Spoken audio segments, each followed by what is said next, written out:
Right now, this is the worst piece of legislation that's on the books anywhere. Public Act 4 is a piece of legislation that essentially allows the governor to unilaterally remove elected officials. It gives one man the power over everything in city government without any checks and balances. He has absolute power. We would call him Superman on steroids, from the standpoint that he can make any and all decisions impacting a municipality without any input from the people who are paying the taxes and who are paying the freight for that person to be there.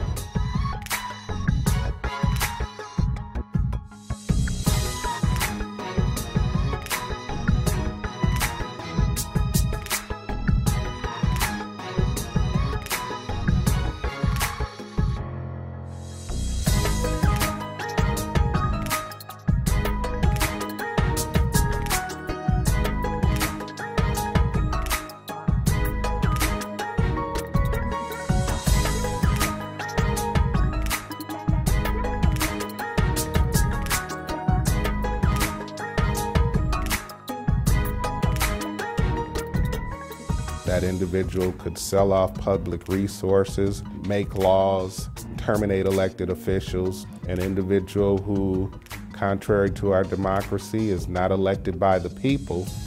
An individual who, contrary to our democracy, does not have to answer to the people.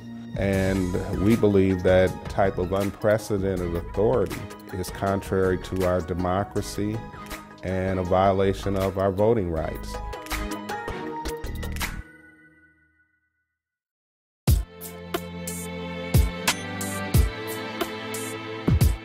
Right here in Detroit, the emergency manager has closed 75% of Detroit public schools. This is Dawson Elementary School, my elementary school growing up here in the city of Detroit.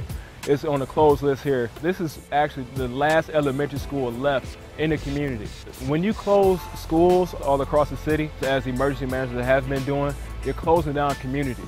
So you need schools to keep communities vibrant, to keep education going and to keep our communities moving. The Detroit School Board really fought to keep a lot more schools open, but the emergency manager has absolute power in the final say-so and what schools stay open and what schools don't. Without any say-so from the community, without any input from the school board, this is a total takeover and dictatorship.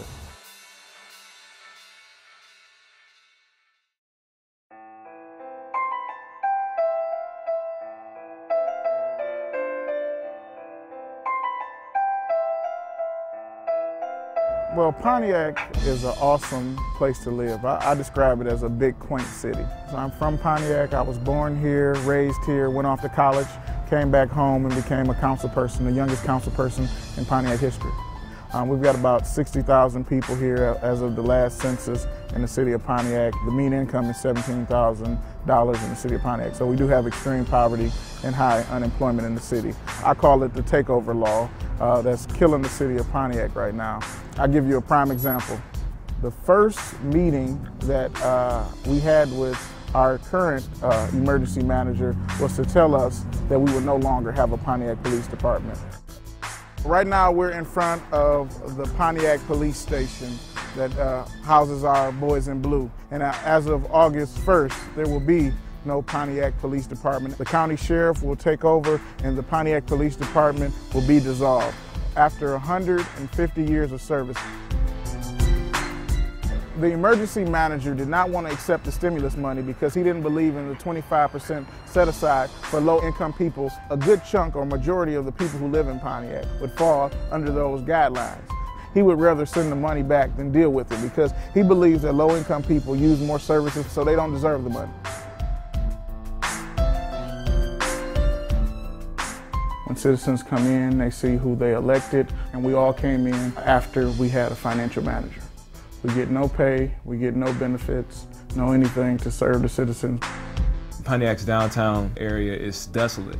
The emergency manager doesn't have that on his mind at all, but the people of Pontiac do. He has the power to dissolve the whole city of Pontiac. I could wake up tomorrow and this be Pontiac Township, an unincorporated city, without a vote of the people, without a vote of anything. The people of Pontiac want to see a thriving downtown, but they can't get engaged in the democratic process because they can't talk to their city council. Their city council is now regulated to opening a meeting, reading the minutes, and closing a meeting. That's not the democratic process. This is coming to a town near you. So if you think it's just Pontiac, it's not.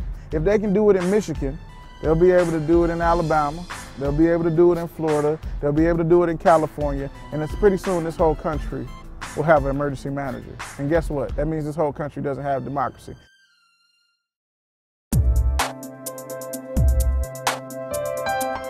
The democracy and the movement always starts at the lowest level.